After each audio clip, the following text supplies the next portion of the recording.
এর কুটা কেরোসিন দিয়া দুনিয়ার আগুন জ্বালায়, আর জাহান্নামের আগুন এত ভয়ঙ্কর আগুন,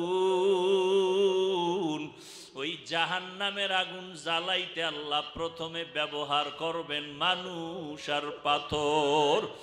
ওরে আল্লাহর বান্দারা, মানুষ তো হইলাম, তবে আমি যদি জাহান্নামের লাকড়ি হইয়াই যাই, ওরে আল্লাহর বান্দারা, জাহান্নামের গরম কেমন করে সহ্য করবা? ওরে আল্লাহর কোরআন যদিও তোমার অন্তর বলে সত্য, এই কথাগুলো সত্য। আল কারিআতু মাল কারিআ ওয়া মা আদরাকা মাল কারিআ ইয়াউমা ইয়াকুনুন নাসু কাল ফারাশিল মাবসুস ওয়া তাকুনুল জিবালু কাল ইহনিল মানফুস।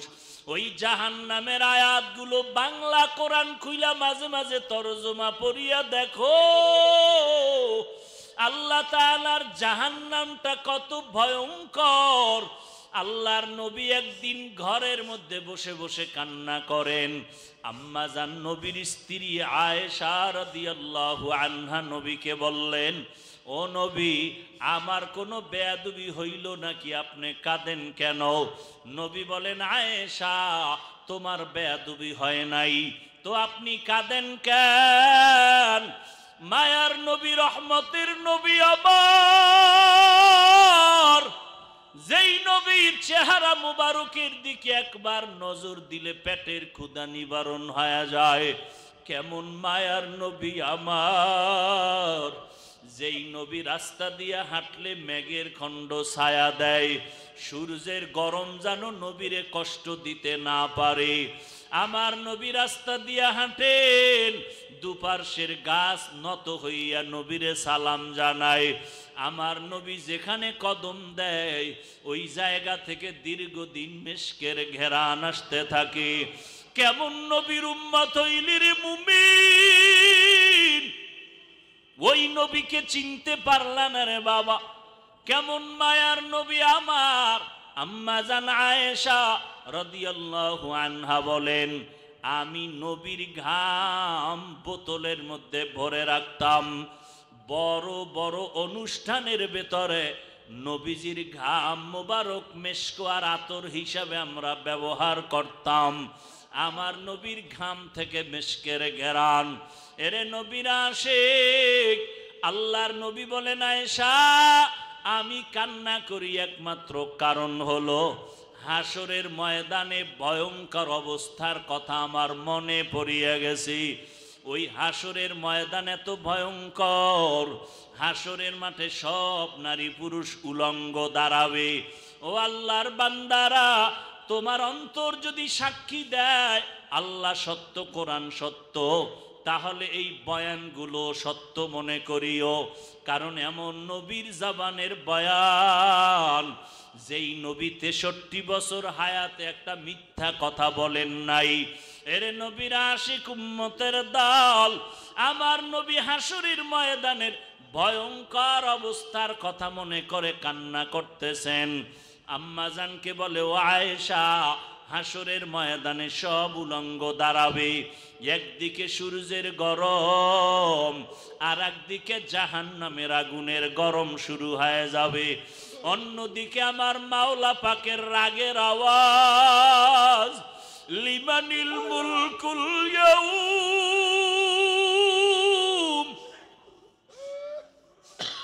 লিল্লাহিল ওয়াহিদিল কাহ্হার। আল্লাহ তাআলা রাগান্বিত হইয়া একটা আওয়াজ দিবেন। আল্লাহ বলবেন, ও হাসরবাসীরা, আজকের দিনের রাজত্বটা কার? দুনিয়ার কেউ জবাব দিতে পারবে না। হাসরের মাঠে সবাই বেহুশ হয়ে যাবে। আল্লাহ নিজে জবাব দিয়া বলবেন, আজকের হাসরের ময়দানের রাজত্ব মহারাগে রাগান্বিত একমাত্র আল্লাহর।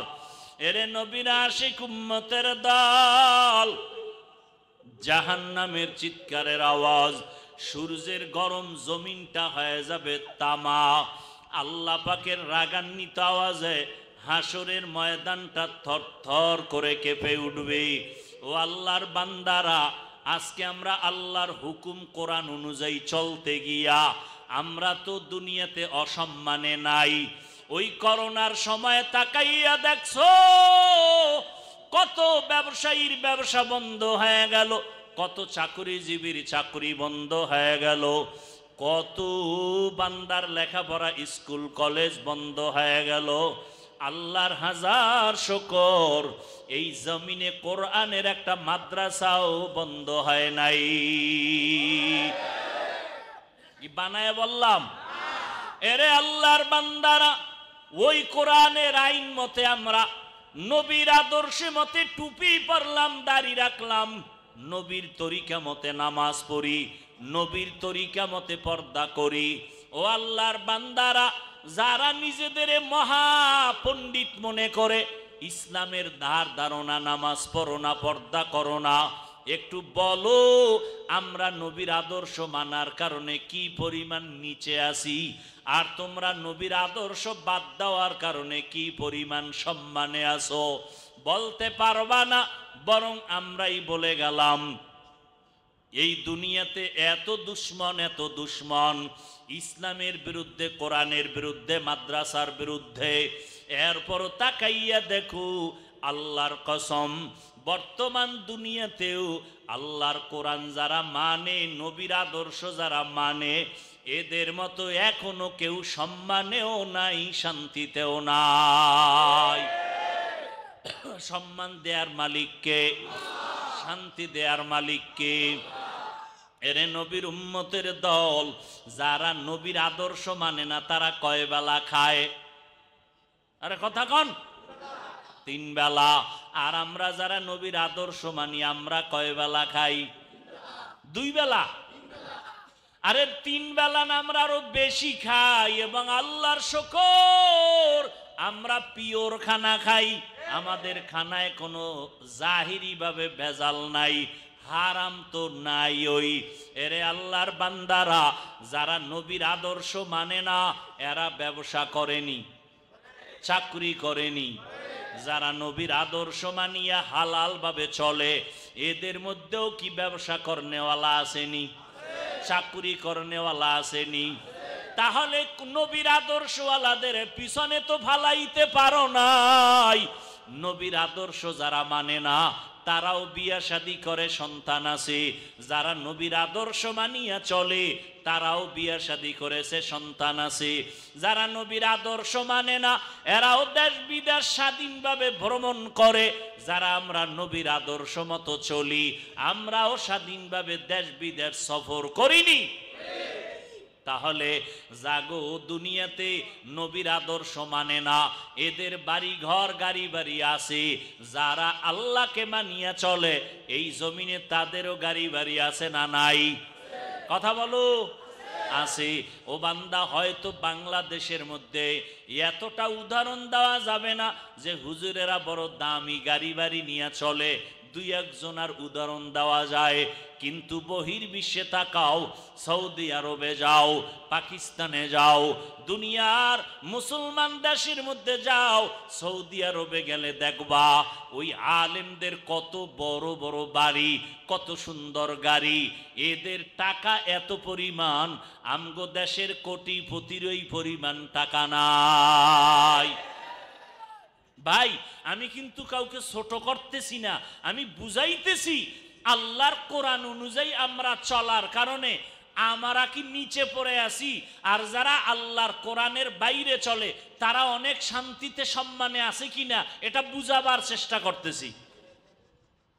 যারা আল্লাহর কোরআন মানলাই চলে না, নবীর আদর্শ মানে না, এরা এই জমিনের মধ্যে দেখা যায় কেমন যেন শান্তি আর সম্মান। আসলে খবর নাও, এদের মতো অশান্তিতে জমিনে আর কেউ নাই। ঠিক নি? একজনে শান্তি পাইতে পাওয়ার জন্য আল্লাহ যা দিছে হয় না, আর একটু বেশি লাগবে। লাগতে গিয়া চাপাবাজি করছে, যেখানে প্রশংসা লাগে না সেখানেও করছে। করার কারণে মনে করছিল দলের গুণগান গাইলে দলের নেতা নেত্রীর গুণগান গাইলে সম্মান বুঝি আরো বাড়ায় দিবে।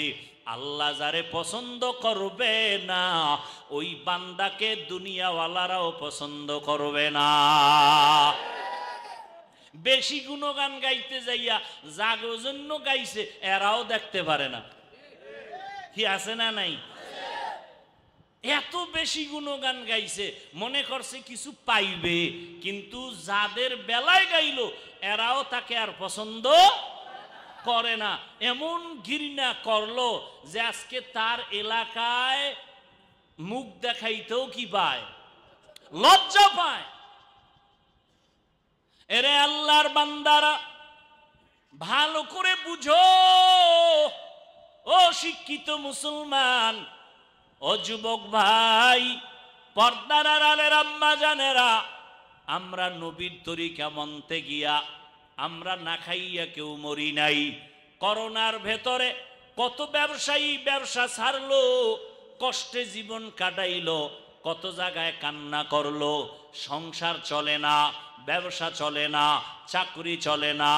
ও এলাকার মুসলমান, এই মহামারী করোনায় না খাইয়া কোনো টুপিওয়ালা, কোনো শিক্ষক, কোনো মাওলানা, কোনো ইমাম খতিব রাস্তায় যাইয়া ভিক্ষা করে বলছে কিনা আমারে কিছু ভিক্ষা দাও, বাচ্চা নিয়া না খাইয়া মরে যাইতেছি। কথা বলেন না কেন? বলে নাই। অথচ ইমামের বেতন 10,000, গ্রাম এলাকায় আরো কম, আবার বাকি। এরপরও তারা কষ্টে পড়িয়াও কারো কাছে স্লোগান দেয় না। দেখেন চাকরিজীবীরা দুনিয়া দুনিয়া দুনিয়া করতে করতে এক টিনের ঘর থেকে বিল্ডিং, একতলা বিল্ডিং থেকে 5 তালা, একটা বাড়ির জায়গায় 5টা বাড়ি। এরপরও বেতন 20,000, 50,000, বোনাস আছে, কত ভাতা। এরপরও আবার সরকারের থেকে টাকা খাইয়া বেতন নিয়া আবার সরকারের বিরুদ্ধে মিছিল দেয়, বেতন বাড়াও না হয় মরে গেলাম, চাকরির মেয়াদ বাড়াও না হয় মরে গেলাম, ভাতা বাড়াও মরে গেলাম। আর ইমামের বেতন 10,000, 5,000, 15,000। এরপরও ইমামের বেতন বাকি। কোনোদিন কোনো মাওলানা বেতনের জন্য মসজিদের জুমার মসজিদে কোনোদিন প্রতিবাদ করছে? কোনোদিন করে নাই। বরং ভোর রাত্রে উঠিয়া আমার মালিকের ডাকছে, ও দয়ার মালিক, রিজিকের মালিক তুমি আল্লাহ, অল্প টাকাও যদি হয় তুমি বরকত বাড়ায়া দাও। আল্লাহ বরকত বাড়ায়া দেয়। একটা কুত্তায় বাচ্চা দেয় 5টা, একটা গরু বাচ্চা দেয় বছরে 1টা। বাংলাদেশ কেন, সারা দুনিয়াতে কেউ কুকুর জবাই করে খায় না, আর কোটি কোটি কোটি গরু জবাই হয়। বলো বুদ্ধিমানেরা, বাংলাদেশে গরু বেশি নাকি কুকুর বেশি? কুকুর বাচ্চা দিল 5টা, কেউ খাইল না। গরু বছরে বাচ্চা দিল 1টা, লক্ষ কোটি গরু জবাই হলো, এরপরও গরু বেশি কেন? শেষ, বুদ্ধি শেষ, বুদ্ধিজীবীর জীবী শেষ। আল্লাহর বরকত এটা তো আমরা কব যারা আল্লাহকে মানি, আর যারা আল্লাহকে মানে না এরা তো যুক্তি দিয়া বুঝাইতে হবে।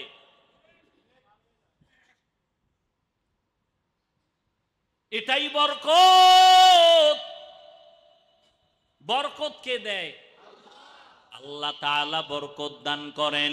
ও যুবকেরা, ও পর্দার আড়ালের মা বোনেরা, ও বৃদ্ধ বাবাজি, ও চাকরিজীবী, ও ব্যবসায়ী, আল্লাহর মোহাব্বত নিয়ে চললে দুনিয়াতেও অসম্মান হবে না।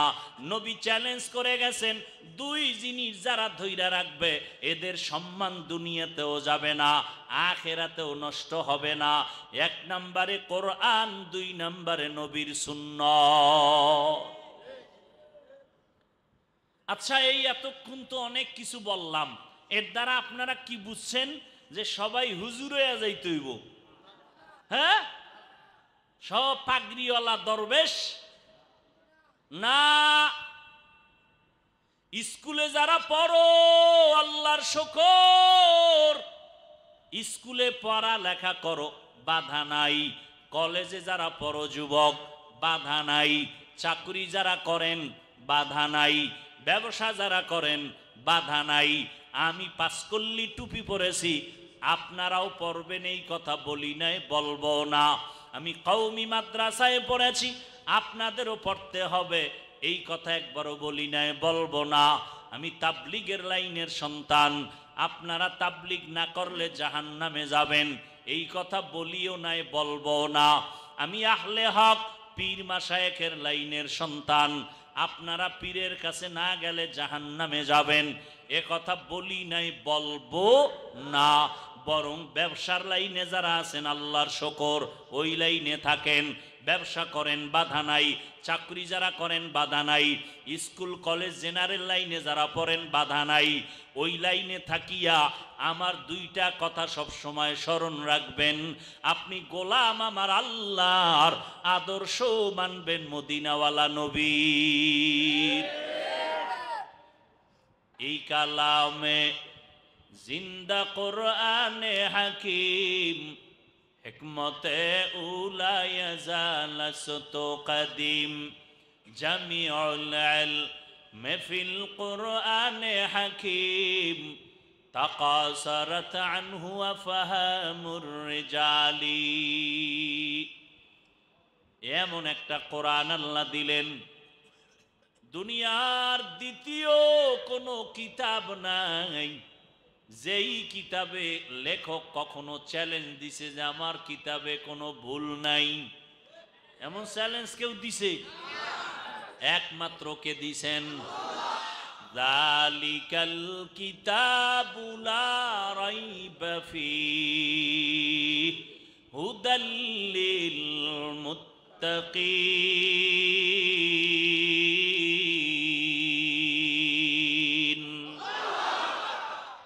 এমন এক কিতাব আল্লাহ দিলেন, আল্লাহ চ্যালেঞ্জ দিলেন এই কিতাবের মধ্যে কোনো ভুল নাই। আল্লাহর চ্যালেঞ্জ গ্রহণ করার জন্য নবীর সময় বহু পণ্ডিতেরা অপচেষ্টা করেছিল। করছিল নি? পারছে? কামিয়া বইছে? কেউ পারে নাই। হাজার চেষ্টা করার পর আল্লাহ বলেছিলেন ছোট একটা আয়াতের মতো আয়াত বানায় দাও। নবীর যুগে এত বড় বড় বড় বড় কবিরা আল্লাহর কোরআনের ছোট একটা আয়াতের মতো একটা আয়াত বানাতে পারে? পারে নাই। বরং একজনে বলতে গিয়ে এমন কথাই বলেছে যে কথাটা কোরআনের সহযোগিতা হয়েছে। বুঝেন নাই? বাপজিল হইব বিরুদ্ধে, হয়ে গেছে পক্ষে। অনেকে আমগো গালি দেয় না, খারাপ বলে না, মানে খারাপ ভাইবা একটা বলে, পরে দেখা যায় এটা আমগো পক্ষে হয়ে যায়। মৌলবাদী বইলে একটা গালি দেয় না? অথচ যখন এই কথা শুরু করছে, এবার আমগো ওলামায়ে কেরাম এটারে গবেষণা করে বাইর করছে যে যে বলবে আমি মৌলবাদী না, তার ইমান নাই। তার ইমান, তাহলে আমরা সবাই কি মৌলবাদী? কিন্তু জঙ্গিবাদী, উগ্রবাদী, কি বলবো, মৌলবাদী, জঙ্গিবাদী, উগ্রবাদী এর ব্যাখ্যাও জানে না, এত মূর্খ, ব্যাখ্যাও জানে না। কইতে পারলি মনে করে কামিয়াব, ওই যে মনে করে বুদ্ধি খুব বেশি। আল্লাহ হেদায়াত দান করুন। আল্লাহ প্রত্যেক ধর্মের উপরে তাদের একটা মূল বিষয় আছে। হিন্দুদের মূল আছে, খ্রিস্টানদের মূল আছে, ইহুদিদের মূল আছে, মুসলমানেরও কি আছে? মূল আছে। মূলের উপরে যাদের বিশ্বাস থাকে তারা মূলবাদী, মৌলবাদী। যাই হোক, তাহলে কোরআনের বিরুদ্ধে বলতে যায় হয়ে গেছে কি? লেখছে লাইসা হাযা কালামুল বাশার, লাইসা হাযা মিন কালামিল বাশার। এমন কথা লেখছে যে কথার অর্থ দাঁড়ায় গেল কোরআন এটা মানুষের বানানো কোনো কিতাব না, এটা একমাত্র ঐশী গ্রন্থ, মানুষের বাহিরের দেওয়া একটা কিতাব। যিনি দিছেন তিনি কে? আল্লাহ দিছেন। ওই কোরআনের চ্যালেঞ্জ গ্রহণ করে কেউ কামিয়াব হতে পারে নাই। নবীর সময় পরে কেউ পারছে? ১৫০০ বছর পর্যন্ত সারা দুনিয়ায় যত ধর্ম আছে, বানানো ধর্ম আর আল্লাহর দেওয়া ধর্ম। খ্রিস্টানদের ধর্ম ছিল আল্লাহর দেওয়া, ইহুদিদের ধর্ম ছিল আল্লাহর দেওয়া, বৌদ্ধ ধর্ম নিজের বানানো, সনাতন ধর্ম মানুষের বানানো। আল্লাহর দেওয়া ধর্মর মধ্যে আল্লাহ কিতাব দিয়েছেন। জমিনের মধ্যে যত ধর্ম তাদের নির্দিষ্ট কিতাব আছে না নাই? হিন্দুদের আলাদা কিতাব আছে, বৌদ্ধ ধর্মের আলাদা কিতাব আছে, ইহুদি ধর্মের আলাদা কিতাব, খ্রিস্টান ধর্মের আলাদা কিতাব। ১৫০০ বছর দুনিয়ার কোন ধর্মের কিতাব একুরেট নাই, নির্ভুল নাই। একমাত্র মুসলমানের কিতাব কোরআনুল কারীম। এটা এমন একটা কিতাব যেই কিতাবের মধ্যে আজও পর্যন্ত কোনো বিন্দু মাত্র ভুল নাই। সারা দুনিয়া খুঁজবেন, কোন ধর্মের কিতাবে টু জেড একুরেট পাবেন না। ঈসা নবীর কিতাবটা আগে যেমন ছিল এখন রদবদল করছে, সংযোজন বিয়োজন করা হয়েছে। আবার তাদের ধর্মগ্রন্থ সংরক্ষিত আছে। কি রক্ষিত? সংরক্ষিত, সুরক্ষিত।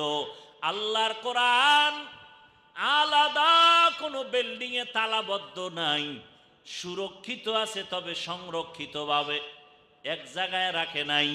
কোরআনটা যদি হিন্দু বলে আমি দেখব, টাকা না থাকলে আমরা কি নিয়ে তার হাতে দিব? এই কোরআন ১৫০০ বছর পর্যন্ত কোরআনের দরজা জানালা খোলা। এটাকে যে ধরতে চায় সে ধরতে পারে। তাসনিমা নাসরিন কোরআন ধইরা রিসার্চ করছে, কেউ বাধা দেয় নাই। ঠিক নেই? ডাক্তার জাকির নায়ক সাহেব তিনিও গবেষণা করছে, কেউ বাধা দেয় নাই। হিন্দুরাও যদি কোরআন গবেষণা করে বাধা নাই, ইহুদিরাও যদি কোরআনটা ধইরা গবেষণা করে বাধা নাই, খ্রিস্টানেরাও যদি কোরআন ধরে কোনো বাধা নাই। কারণ কোরআন হেফাজতের জিম্মা নিয়েছেন আমার আল্লাহ। কিয়ামত পর্যন্ত আমার আল্লাহ কোরআন সংরক্ষণ রাখবেন। দুনিয়াতে কেউ ক্ষতি করতে পারবে না। যারা কোরআনের ক্ষতি করতে যাবে তারা নিজেরাই ক্ষতিগ্রস্ত হয়ে যাবে। ভালো করে বুঝেন, আমগো পুঁজি কি এটা বুঝাইতেছি আমি। ১৫০০ বছর পর্যন্ত কোরআনের অপব্যাখ্যা করার জন্য, ভুল বের করার জন্য অপচেষ্টা অনেকে করেছে, আজও পর্যন্ত বের করতে বরং বহু বহু বড় বড় পণ্ডিতেরা আল্লাহর কোরআনের ভুল বের করতে গিয়া মাথাটা নত করে তারা কালেমাওয়ালা মুসলমান হয়ে গেছে। এই প্রমাণ আমি কি বানায় বলছি? জানা আছে তো আপনাদের।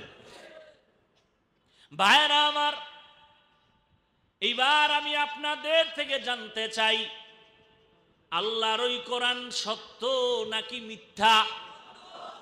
কত পার্সেন্ট সত্য? সবাই একমত? ওই কোরআন শরীফের ভিতরে জান্নাতের বয়ান আসেনি? ওই কোরআনের মধ্যে জাহান্নামের বয়ান আসেনি?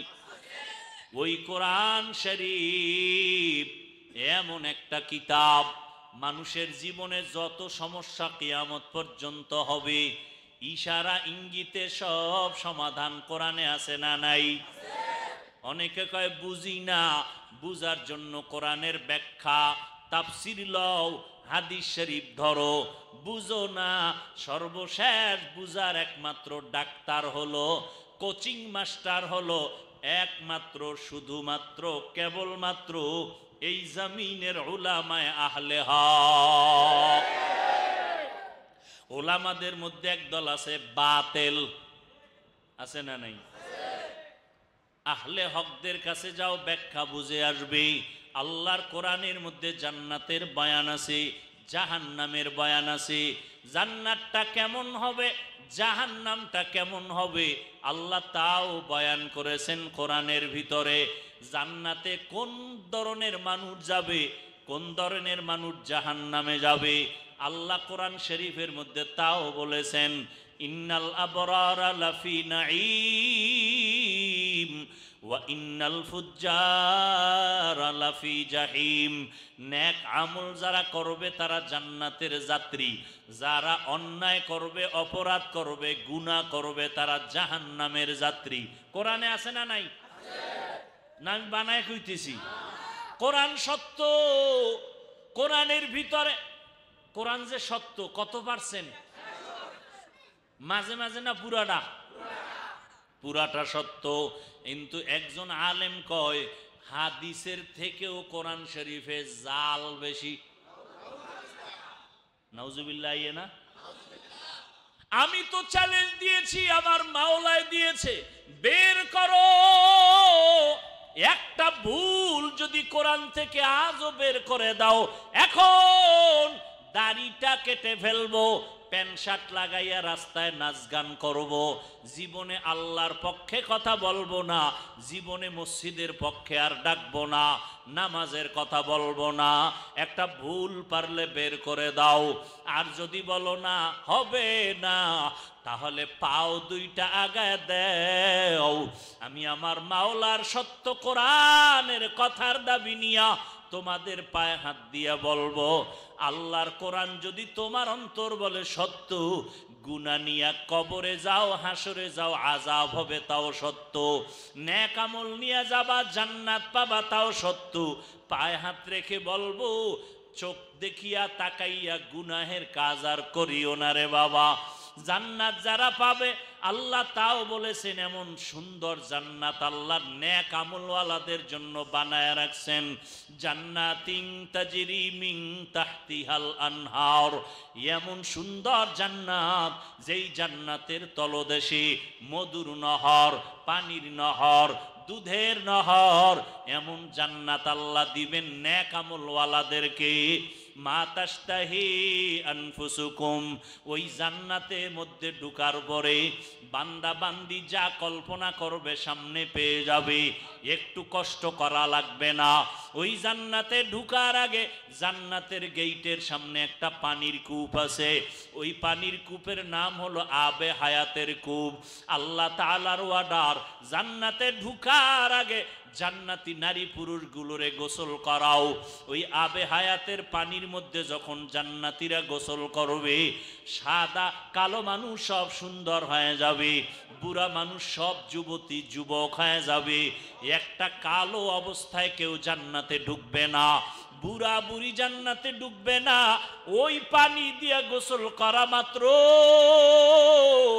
আমার মাওলার কুদরতে সব বৃদ্ধারা যুবতী হয়ে যাবে, বৃদ্ধরা সব যুবক হয়ে যাবে, কালো মানুষগুলো সব সুন্দর হয়ে যাবে। এরপরে আমার নবী জান্নাতের তালা খুলবেন, অন্য নবীরা নবীর পেছনে ঢুকবেন আর বলবে, ও আমার মুহাম্মদের উম্মত, অন্য নবীর উম্মতেরা জান্নাতে যেন ঢুকবে না, আমার উম্মতেরা সবার আগে জান্নাতে ঢুকবা। জান্নাতে ঢুকিয়া সুন্দর মেহমানখানা, এমন সুন্দর জান্নাত যেই সুন্দর জান্নাত কখনো চোখ দেখে নাই, কান শুনে নাই, যেই জান্নাতের গুণগানের কল্পনা অন্তর করে নাই। ওই জান্নাতের ভেতরে কোনো বাথরুম নাই, ওই জান্নাতে কোনো দুর্গন্ধ নাই। এত সুন্দর আরামের জান্নাত আল্লাহ কোনো গুনাহগারকে দিবেন না, দিবেন একমাত্র নেক আমলওয়ালাকে। গুনাহগার যারা, তাদের জন্য আল্লাহ বানায় রাখছেন জাহান্নাম। জাহান্নামটা কেমন ভয়ঙ্কর আল্লাহ কোরআনের মধ্যে তাও বয়ান করেছেন। জাহান্নামটা কেমন ভয়ঙ্কর হবে আল্লাহ তাআলা বলেন ওয়াইলুল লিকুল্লি হুমাযাতিল লুমাযা আল্লাযী জামাআ মালান ওয়া আদ্দাদা ইয়াহসাবু আন্না মালাহু আখলাদা কাল্লা লা ইউনবাযান্না ফিল হুতামা ওয়া মা আদরাকা কামাল হুতামা নারুল্লাহিল মুকাদা আল্লাতী তাত্তালিউ আলাল আফইদা। আল্লাহ তাআলা বলেন আমি সূরার মধ্যে জানায় দিলাম আমার জাহান্নামটা কেমন ভয়ঙ্কর হবে। দুনিয়ার আগুনও আগুন, জাহান্নামের আগুনও আগুন। দুনিয়ার আগুনের মধ্যে আর জাহান্নামের আগুনের মধ্যে ব্যবধান হলো দুনিয়ার আগুন দ্বারা মানুষের ক্ষতিও হয় কিন্তু বেশিরভাগ উপকার হয়। কি হয়? উপকার হয়। দুনিয়ার আগুনের যেই তাপ আছে এর থেকে হাজার হাজার হাজার গুণের তাপ হবে বেশি জাহান্নামের আগুনের তাপ।